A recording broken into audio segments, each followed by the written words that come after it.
When a sow is about to farrow, she isolates herself from the flock and builds a nest. First, she digs a hollow in the ground. Then she gathers ferns and grass and brings it to the nest site, which she has already cleared of protruding roots and branches. She arranges the nest material very carefully and goes off to get some more. On average, a sow makes about 80 trips like this before the nest is ready. She begins by gathering the finer material first, and then she collects coarser branches. The sow arranges the material, picking it up with her mouth and spreading it out. She uses special movements to pack down the material along the edges of the nest. The sow's nest making, like the wallowing, is a complex behavioral pattern which has been inherited from the domestic pig's wild ancestors.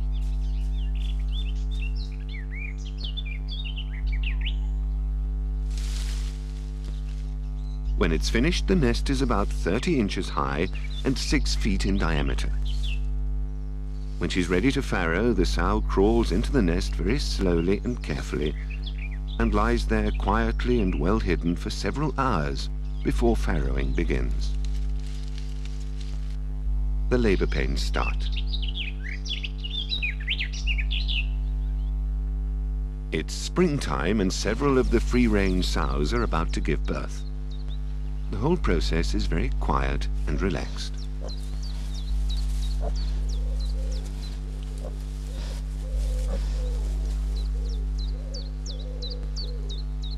When the piglets are born, they quickly get to their feet and struggle to sever the umbilical cord.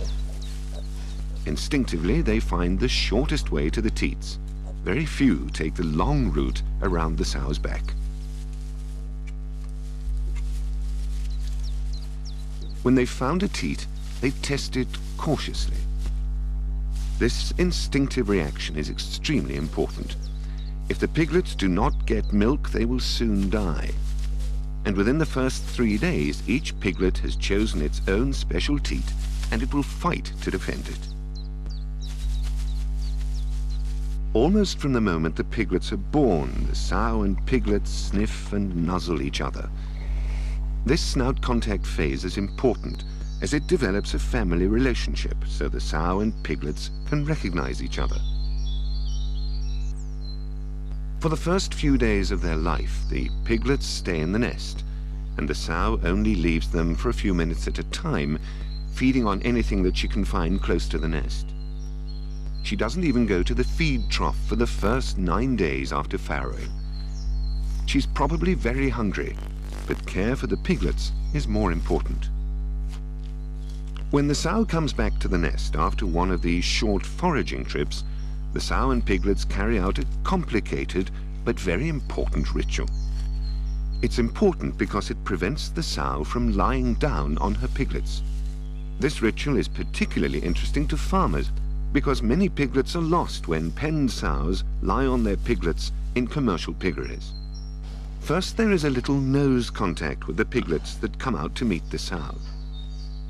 Then the sow goes up to the nest and roots along its edge. This makes the piglets gather about her head and away from the danger zone along her side. She then lies down very slowly. By now, the piglets are aware of the danger and can jump aside if it's necessary. Each of the piglets knows its own teat.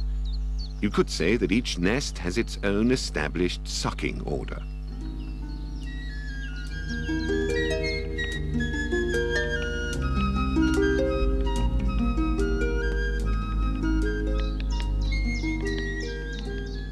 When the piglets are a few days old, they leave the nest for the first time together with the sow. They play and run about for the first time in their lives, but under careful supervision. They're very curious and want to examine everything they meet on their way. They root about in the soil, nibble at twigs and plants, and in fact leave no stone unturned. But at this stage, they don't eat the things they find.